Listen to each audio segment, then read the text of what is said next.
Mesdames, Messieurs, bonjour, merci de nous accueillir chez vous. Je suis ravi de vous retrouver pour notre édition de la mi-journée sur Alizé Guadeloupe en ce lundi 13 juin. Le service interministériel de défense et de protection civile organisait aujourd'hui un exercice pour parfaire sa préparation au risque cyclonique. L'exercice Zachary a mobilisé les collectivités locales, les sapeurs-pompiers, Météo France, les associations de sécurité civile ainsi que les différents services de l'État et les forces de l'ordre. Il s'agissait de simuler le passage d'un phénomène cyclonique sur l'archipel. Nous reviendrons dans notre édition de 19 h sur cet exercice avec Anne-Elisabeth Arsène. Le camion de collecte de l'établissement français du sang est de nouveau en service. Ce matin, l'équipe de l'EFS était à Pointe-à-Pitre pour la reprise des collectes en extérieur. Les stocks de l'établissement français du sang sont encore très fragiles et l'institution lance un appel urgent aux donneurs de sang pour faire face aux besoins. Alors qu'il faudrait une quarantaine de poches par jour, l'EFS en collecte à peine 25. Je vous rappelle que la journée mondiale des donneurs du sang est organisée demain, mardi 14, sur le site du CHU. C'est demain également que débuteront les épreuves du baccalauréat 2016 en Guadeloupe. Même si avec le temps, ce diplôme n'a pas la même valeur qu'avant, il constitue toujours la clé d'entrée pour l'accès aux études universitaires. Comme chaque année, c'est par la philosophie que débutera cette semaine d'examen. Sur l'ensemble de la France, 695 682 candidats sont inscrits aux épreuves du bac dans les 4 591 centres d'examen. Le plus âgé a 82 ans et le plus jeune 14 ans. Quels sont les chiffres clés du baccalauréat 2016 en Guadeloupe? Les détails avec Jacques Damprobe. Cette année, ils sont 5891 candidats à se présenter au baccalauréat général, technologique et professionnel. C'est près de 300 de moins que l'an dernier. On constate d'ailleurs une baisse du nombre de candidats dans l'ensemble des séries.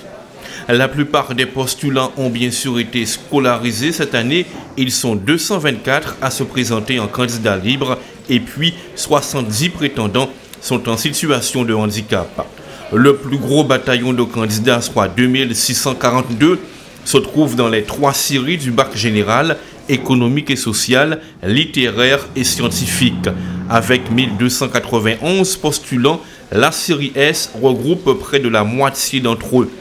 Avec 2052 prétendants, le bac professionnel, si longtemps décrié, arrive en 2e position. Le bac technologique ferme la marche avec 1197 candidats. Tous ces candidats sont dispatchés dans 46 centres d'examen. 1080 correcteurs se pencheront sur leur copie. Romarin pour stimuler les neurones, bain des étudiants pour bien assimiler les cours durant l'année, eau de cervelle pour favoriser la réussite des étudiants ou le fameux Asafétida pour se protéger. Les plantes, les parfums et les lotions tout genre ont encore la cote pour ceux qui y croient. D'autres préfèrent encore avoir recours à des produits pharmaceutiques pour aider à la concentration ou améliorer la mémoire. À la veille du début des épreuves du bac, Johan Charpentier-Titi est allé faire son marché. Trac, stress, anxiété, appelez-le comme vous voulez, mais cette année encore, il sera l'une des stars du baccalauréat. Alors, pour se débarrasser de cet allié dérangeant, certains se pressent en pharmacie, mais que choisir? Produits naturels, donc produits homéopathiques, produits phytothérapie, une petite tisane pour la détente. Donc parce que de toute manière, quand on est stressé, on perd ses moyens. Donc le stress agit sur les problèmes de mémoire. On a fait un petit stand pour les examens, les bacheliers, pour les aider donc à se déstresser grâce à ces produits-là. Et en plus pour faire avoir une meilleure mémoire avec ce produit qui contient du ginkgo. Ça permet la circulation au niveau de la tête, du cerveau. D'ailleurs, les mêmes produits peuvent être conseillés aux parents, souvent plus anxieux encore que leur progéniture. Quand ce sont les parents qui viennent, donc je donne déjà pour les enfants, pour les jeunes, mais également pour le parent. Parce que le parent stressé stresse l'enfant davantage. Donc, il faut traiter les deux. Ce sont aussi eux qui utilisent des méthodes un peu plus mystiques. Là, tu mets du parsley, du rose rouge, et tu fais de la poudre rouge. Tu fais un petit bain pour l'enfant pour voir si elle réussit. Et moi, quand je fais des petits bains pour mes petits-enfants, je mets un petit peu de lait et un petit peu de vin rouge. Ce sont des premiers parfums que Dieu a mis sur la terre. Pour la réussite, et tu le fais, et tu dis à bon Dieu que mes enfants vont à l'examen, il faut qu'ils réussissent dans la vie. Merci Seigneur. Faites votre choix. Ne dit-on pas que tous les moyens sont bons, mais de bonnes révisions et une bonne nuit de sommeil demeurent certainement les meilleurs atouts. Il y a le Mimo Boost qui est bien aussi.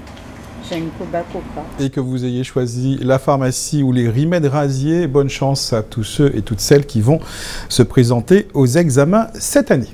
La ligne politique de FO Guadeloupe ne serait pas du goût des instances dirigeantes de Force ouvrière. Jean-Claude Mailly est en désaccord avec les idées prônées par le syndicat dirigeant local par Max Évariste. Un syndicat membre du liernage contre profitation et dont la ligne s'est durcie au fil des années. Dans notre édition du soir, nous reviendrons avec Max Évariste sur ce désaveu de sa tutelle nationale. Place maintenant à notre tour d'horizon de l'actualité dans la grande région à Kingston en Jamaïque. Usain Bolt a encore été une fois de plus le plus rapide. Nous irons également à Miami où la lutte contre le Zika s'organise. C'est votre rendez-vous Caraïbes. Larvicides et pesticides en main, les équipes sanitaires de Miami tentent d'éradiquer tant bien que mal le moindre moustique vecteur du Zika pour éviter une propagation du virus aux États-Unis. Mais le manque de moyens et les blocages politiques font craindre l'installation de l'épidémie. Avec un climat humide, chaud et subtropical, la Floride dispose de toutes les conditions environnementales pour voir surgir une épidémie.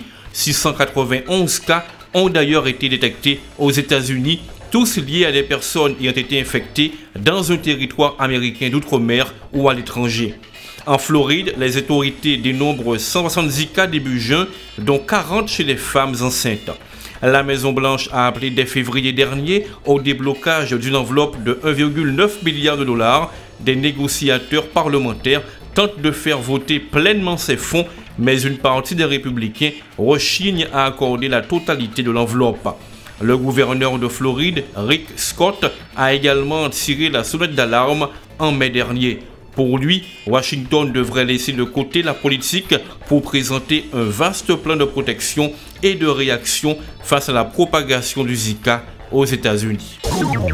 Malgré un départ de son propre aveu horrible, la star mondiale du sprint Usain Bolt a fini son 100 mètres en 9 secondes 88 lors du Racers Grand Prix de Kingston. Pour sa première compétition en Jamaïque depuis 2 ans et sa 3e course seulement de l'année, le sextuple champion olympique a fait forte impression dans un 100 mètres de classe mondiale à moins de 2 mois des Jeux olympiques de Rio. Bolt a certes raté sa mise en action, mais il est revenu sur ses rivaux aux 50 mètres pour franchir la ligne en tête après avoir coupé son effort bien avant.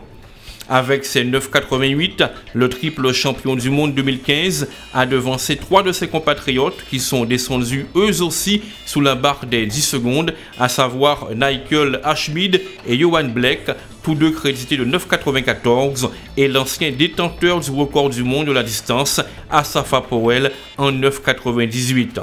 Le 100 mètres féminin a lui été remporté par la Jamaïcaine Shelly Ann Fraser-Price en 11,09. Pour les prochains JO, l'hymne national jamaïcain devrait retentir plusieurs fois dans les stades brésiliens.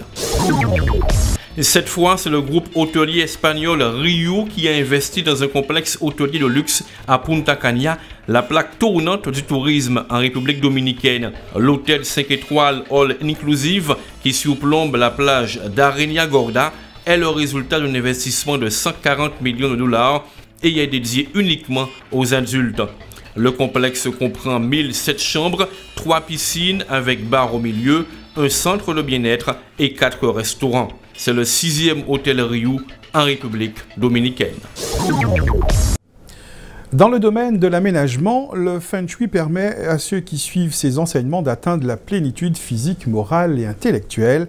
Certains y croient et d'autres n'y voient qu'élucubration de hippies des temps modernes. Et pourtant, le Feng Shui a ses adeptes dans le cadre du salon Maison, Décoration et Jardin dédié au plaisir d'être chez soi. Un atelier Feng Shui du jardin au balcon était organisé. Autour de l'animatrice de l'atelier, une quinzaine de curieux avaient pris place pour tenter d'apprendre comment concentrer les énergies bénéfiques grâce aux plantes. Reportage.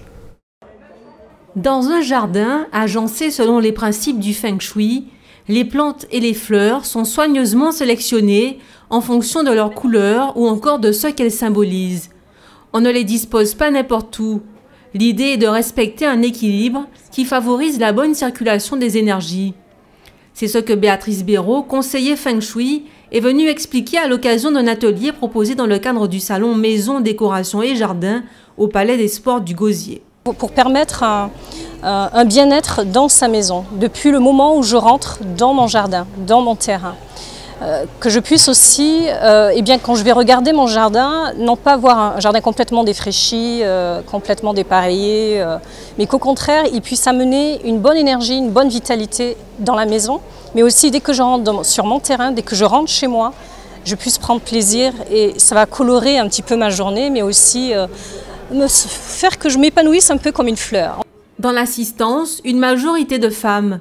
Certaines sont déjà au fait de la question, mais sont venues compléter leurs connaissances sur cette science chinoise ancestrale que l'on retrouve aussi au Tibet et en Inde. Moi, le Feng Shui, c'est quelque chose dont j'ai entendu parler, que je connais un petit peu, j'ai beaucoup lu là-dessus. Mais ce qui m'intéresse moi, c'est avoir l'aspect pratique. Et puis j'attendais particulièrement ici que les éléments qui seraient apportés soient des éléments de chez nous. Parce que c'est vrai qu'en fait, quand on lit les livres d'une manière générale, les plantes qu'on a, les éléments qu'on a ne correspondent pas forcément à notre environnement. Et ce qu'elle a fait, puisqu'en fait, les plantes qu'elle amène sont vraiment des plantes de chez nous qui nous permettent vraiment, d'un côté pratique, de pouvoir avancer en fait. Depuis quelque temps, je m'intéresse beaucoup au Feng Shui. Donc là, ça vient compléter et me permettre de réviser mes connaissances avec une autre approche, puisque l'approche que j'ai, moi, est un petit peu différente. Mais c'est vrai que ça se complète et c'est vraiment nécessaire et intéressant de voir comment la nature peut agir sur nous, puisque nous cherchons toujours à agir sur la nature et que nous devons pouvoir être complémentaires. Sur un terrain ou sur une véranda, cultiver un jardin Feng Shui, ce serait se donner la chance d'accéder à la fortune et à l'harmonie, et ce, quel que soit le domaine de sa vie. Parlons sport maintenant avec le rallye national des Grands Fonds, dont la deuxième étape s'est achevée dans une certaine pagaille, avec notamment l'arrêt de la course après la spéciale Grand Fond Valera et donc l'annulation de la dernière spéciale, privant certains équipages d'une possibilité de se rattraper sur terre. De plus, les organisateurs ont reporté la remise des prix de la course en attendant d'y voir un peu plus clair dans les classements. Éric Pommier revient en détail sur les deux étapes de cette course mythique. Suspense jusqu'au bout pour cette 33e édition du Rallye des Grands Fonds. Il faudra en effet attendre mercredi prochain pour connaître officiellement le vainqueur du millésime 2016. Les raisons avancées par l'Association sportive automobile de la Guadeloupe, un cafouillage informatique qui n'aurait pas permis de donner en temps et en heure exacte les chronomètres des concurrents en course pour le podium. Philippe Ninou lui a préféré porter réclamation sur certaines de ses performances occultées par X. Pour éviter toute confusion, un gros travail de saisie de données est en cours et donc pas d'annonce de résultats immédiats. Autre mauvaise nouvelle du jour, la décision de l'organisation d'annuler la spéciale mythique 100% terre des Grands Fonds. L'épreuve chronométrée Selle-Courmarly impraticable. Imaginez le Monte Carlo sans le col du Turini.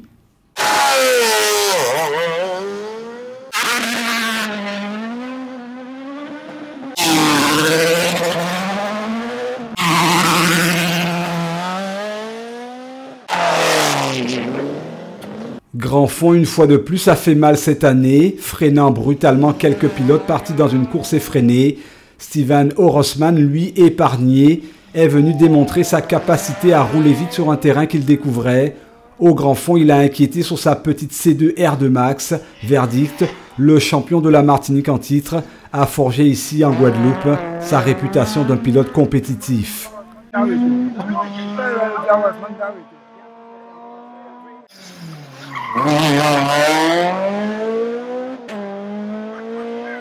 Rallye d'endurance, je dirais, de très belles spéciales, nous nous sommes régalés. Maintenant, on finit sur le podium, c'est l'essentiel. Déjà, l'objectif était de finir ce rallye et nous avons respecté cet objectif et je remercie tous mes partenaires qui m'ont aidé pour ce rallye et puis bravo à la team Rouge Racing ainsi qu'à tous les spectateurs pour le plaisir qu'on leur a donné sur les grands fonds. Edmond Biki, annoncé officieusement vainqueur des grands fonds, se souviendra longtemps d'une édition qui l'a brutalisé, composant pendant 2 jours avec une succession de petits pépins en tout genre, mais le pilote a tenu jusqu'au bout.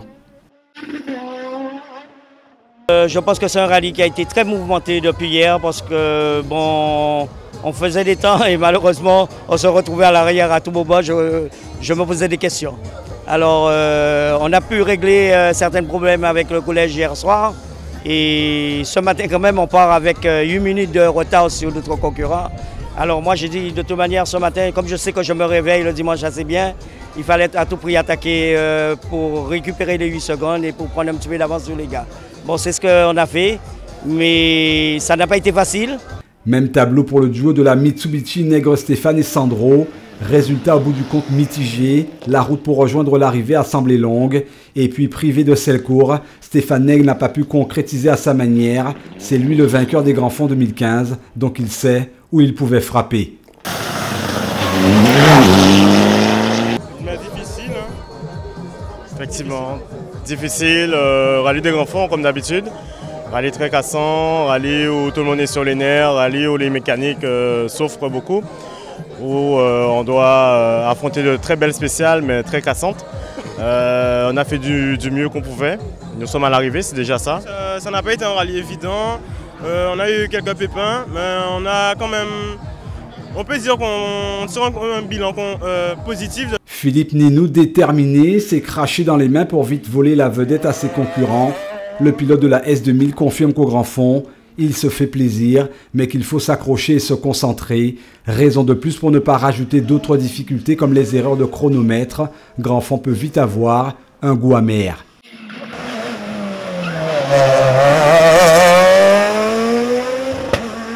J'ai demandé une vérification de temps parce que je n'étais pas trop d'accord avec les temps qu'on m'a donnés aujourd'hui. Donc j'attends de voir exactement où je me situe parce que je ne suis pas trop d'accord avec les temps qu'on m'a donnés aujourd'hui. Il y a des choses qui me paraissent pas normales.